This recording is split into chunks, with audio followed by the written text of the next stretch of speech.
Bloomberg Audio Studios. Podcasts, radio, news.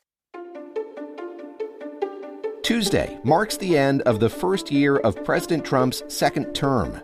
And it's been busy. We're cutting down the size of government. The Trump administration moved quickly and decisively to reshape the U.S. economy.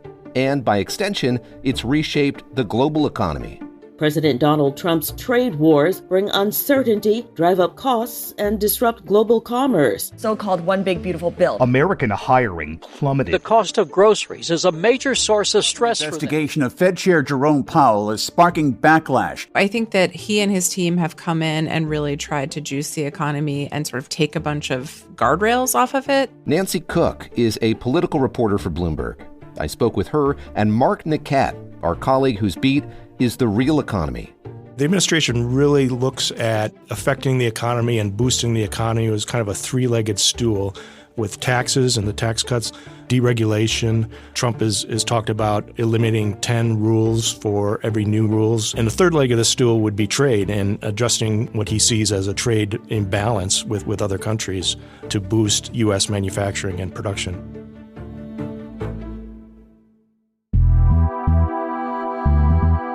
I'm David Gura, and this is The Big Take from Bloomberg News.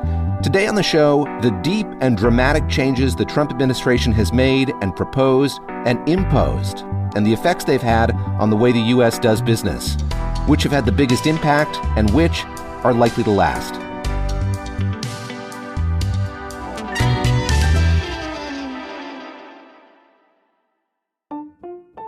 So we're not going to get through everything President Trump has done in 2025. Our time is limited. So I asked Bloomberg's Nancy Cook and Mark Niquette to help me make sense of some of the administration's biggest initiatives related to business and the economy. And we started with what's become the hallmark of his second term so far. For more than half a century, the U.S. had been a huge supporter of free trade. President Trump has certainly changed that over the last year. He slapped these big across-the-board tariffs on longstanding trading partners. Mark, what has the effect of that been on the global economy, the president going down that path? It's completely reordered global trade. One, because of the scope of these tariffs, highest tariff rate now since the 1930s in the U.S., but also because of the uncertainty that it caused for U.S. businesses, particularly manufacturers, because the tariffs kept going on, coming off. Trump would adjust the rates. Businesses just were not able to plan because of the vacillating tariff rates. And we saw just massive swings in trade because of the tariffs. We saw companies rushing to import goods ahead of tariffs, which affected the trade balance. And we just saw a bunch of activity related to companies trying to get ahead of or around Trump's tariffs. It hasn't shown up in economic data as much as people thought it would. And I feel like we're still waiting to see the effects of it. Partly it's because Trump keeps changing his mind on the trade. When there was those elections in November where Democrats won the gubernatorial races in Virginia and New Jersey, and it just sort of was revealed that Americans were really mad about still high prices, just a sense that American life is unaffordable. I think the White House really pivoted at that point and started to do even more trade carve-outs on things like coffee and bananas, really rolling back those tariffs. And so one of the things with trade policy is it's just been a moving target sort of every month. It looks completely different depending on which CEOs went in and tried to make the case of how there needed to be fewer tariffs on retailers, and so it's just changed so much that it is hard to get a real clear picture of what its economic effect has been like in the first year, because it's kind of this thing that's changing and morphing kind of week after week. And Nancy, it's the president who is moving that target. And I want to ask you about the politics of trade. In the past, historically, it has been the province of Congress to determine trade policy. That is not the case anymore. And I wonder how surprising it is to you that lawmakers, Republican lawmakers, have really taken a backseat here and ceded a lot of that power to the president. Well, I think it's been very surprising. I covered the first Trump White House, and so I've been covering Trump for almost a decade now. And I think one of the interesting things between the first term and the second term is that Republican lawmakers have ceded basically all their power to the Trump White House. Trade is totally in the authority of Congress, but Trump this time came in trying to sort of use these different statutes or sections or different laws to give himself the authority, and has completely run over Republican lawmakers on this and has really done so without a lot of protest. Now, the one backstop that we're waiting to see what happens with is the Supreme Court. We're expecting the Supreme Court to rule on this one legal statute that Trump tried to use to give himself authority to make rulings on trade. And a lot of Trump advisors I talk to think that the Supreme Court, in a rare rebuke of Trump, will not rule in his favor. I think what will happen is that it won't pull back from the tariffs. I think it just means that they will lean on a different legal authority to pursue the same policies. Out of all of Trump's economic policies, trade is the thing that I would say he feels most deeply. So even if the Supreme Court strikes him down, I think he'll just continue to pursue it, but just with a different explanation for why he's doing it. Mark, we know that President Trump loves tariffs. He reaffirmed that in a speech that he gave to the Economic Club of Detroit just a few days ago. It's his favorite word. Favorite word. Seen him impose those tariffs for a variety of reasons, and a big one has been to encourage a kind of manufacturing renaissance in the U.S. How's that working out? It's not. And part of the problem is it might be just too early, because these kind of reshoring actions that Trump is looking for and increase in manufacturing production are, in some cases, years-long investments and commitments by companies. And they've been unwilling, in a lot of cases, to make these kind of commitments because the tariff rates keep changing and they don't know where the trade policy is ultimately going to land. So the intent clearly is to, as Trump says when he talks about tariffs, is that if you make your goods or your products in the U.S., you don't have to pay the tariff. That's the whole intent behind it. But it's just not that simple, because in a lot of cases, companies need inputs that they can't make in the U.S. for production in the U.S. And those inputs now, the prices are higher because of the tariffs. So I think the big picture is, we have yet to see sort of significant reshoring activity because of the tariffs. That might still be coming. But in the meantime, we're seeing manufacturers in particular struggle, and we've certainly seen a decrease in manufacturing employment. Maybe you could walk us through sort of the way that the president, in broad strokes, has kind of reshaped the regulatory landscape here in the last year. Sure. Well, I think, like a lot of Republican presidents, he just has thought that there has been too many rules. And so he has really undone a lot of, regulations out of EPA and a lot of energy regulations, both to encourage a lot more oil drilling and exploration, but also just roll back things like rules on pesticides or different things like that. They have really rolled back some bank regulations about, how much money banks need to have, things that were put in place after the financial crisis. And so they've rolled that back to be more bank friendly. Immigration. Mark, trade, a big policy priority for the president. Immigration is another one. And you scour the data as it comes out. What do we know about how President Trump's immigration policy is impacting the economy? There's no question that, his immigration policy has had an impact on the economy, if nothing else because, we've essentially shut down the southern border. I mean, he succeeded in his promise in the campaign to close the border. We've seen almost no immigration from the southern border. At least statistics would suggest that. But we've also seen Trump, go after legal immigration. There's a big fight right now over Trump's proposal to charge a $100,000 fee for H-1B visas, which are the sort of the work visas that tech companies in particular use to hire skilled foreign workers that they believe they need. The U.S. Chamber has sued to stop that, and it's in the courts right now. But we've just seen a broad sort of reaction to companies that depend on migrant labor. I'm thinking like construction, agricultural sectors, and a real concern that, there'll be a shortage of workers in these industries because of the curtailing of both legal and illegal immigration. Certainly the relationship between the president and the Federal Reserve is one that stands out, and there have been presidents in the past who've disagreed with Fed chairpersons and their decisions, but this is something unique. The level of public criticism that we've seen, denigration both of the Fed chair and the institution itself, intimidation through the courts. How far are we, Mark, from what that relationship between the White House and the Fed was like under previous administrations? I mean, it's been sort of nonstop, attacks on Jerome Powell in particular for, not lowering interest rates fast enough for the president's view.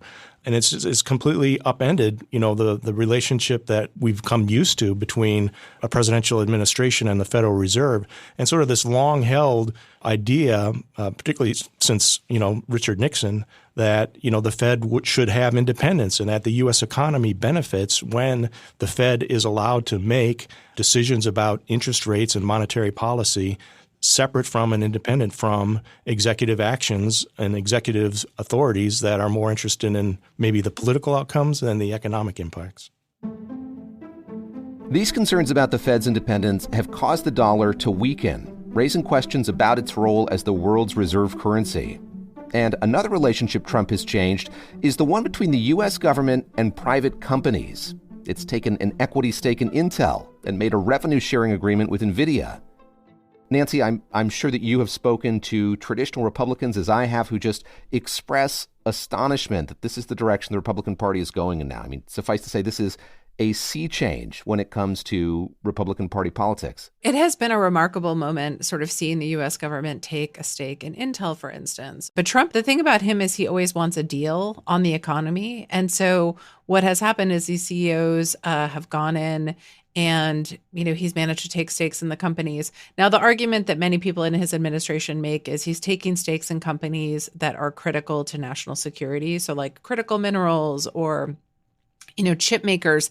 But it is just so interesting because it's also really this democratic idea of, the government should be more involved in controlling things. And it's really not something that traditional Republicans have thought of. And so, but it has become a really key part of the Trump agenda. And I'm really curious just to see what that looks like at the end of 3 years. Like, what companies does the U.S. government partially own at the end of the 4-year Trump term? And is that something that sticks beyond him?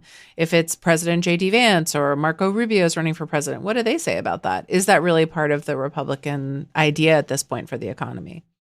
We dig into that question after the break.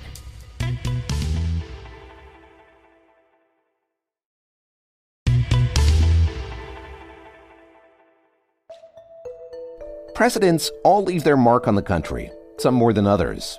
A new president may try to undo the signature policies of his predecessor, or not.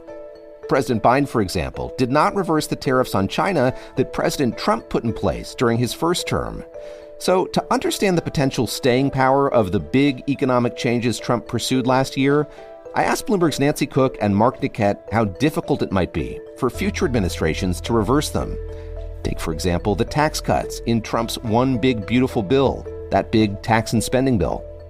The Trump administration is really counting on big economic boost from that bill in 2026, from both the continuation of the tax cuts that were enacted in his first term, and Congress didn't change in the interim.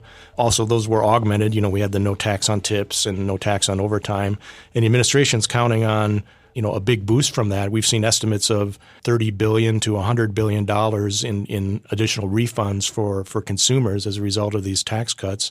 But also there's business tax provisions in that one big beautiful bill, allowing businesses to fully expense capital investments, for example. And the expectation is that we're going to see a big jump in capital expenditures from companies as a result of these provisions in 2026. So the combination of the consumer tax breaks and the business tax breaks in the one big beautiful bill, I think we're going to see play out in 2026. And that probably will go a long way toward determining, whether these breaks stay in effect, with the next administrations, or if there's any kind of adjustments made as a result. The Republican lawmakers, I would say on most economic issues, really haven't protested. It was interesting covering the tax bill and that moving through the Hill because Trump did have one idea at one point where he wanted to raise taxes on millionaires. It was a populist idea.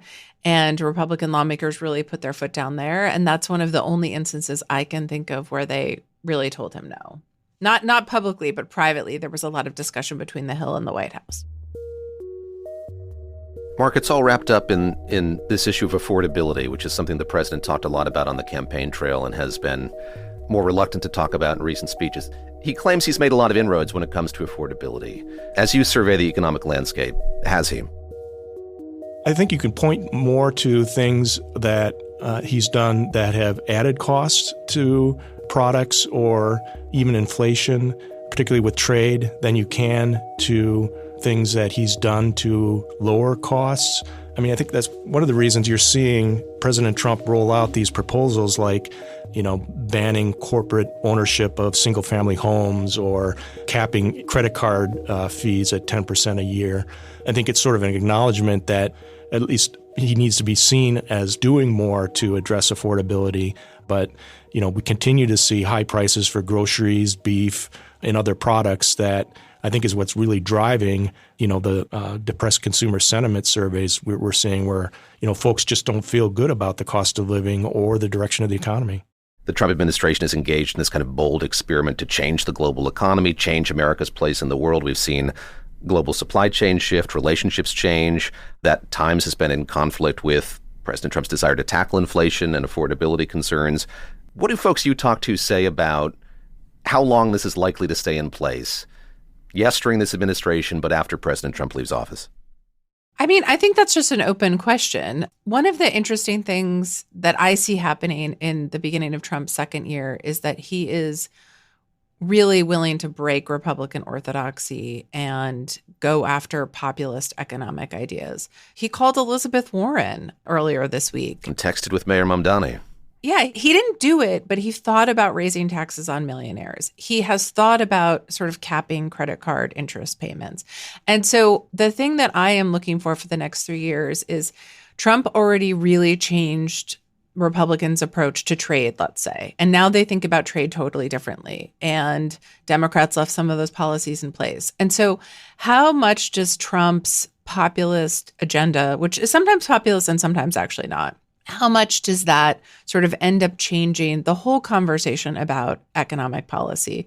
Because when I first came to Washington in 2011, people of both parties were concerned about, taxes, but they were also really concerned about the deficit. And now it's like the real policy issues that I see in Washington as being really the kind of anchors of an economic agenda are the cost of housing, what's going to happen with AI, what's going to happen with electricity bills. Things shift based on what people are concerned about. And so for me, I'm just really curious to see how Republicans take sort of some of these populist threads that Trump appears really open to. How do they deal with them moving forward? Republicans are not really the party of lower taxes and less regulation anymore. They still like those things, but there's a lot of different things in the mix, and it's unclear to me what the party will take as their platform moving forward. And I think that's going to be one of the most interesting things to watch over the next 3 years.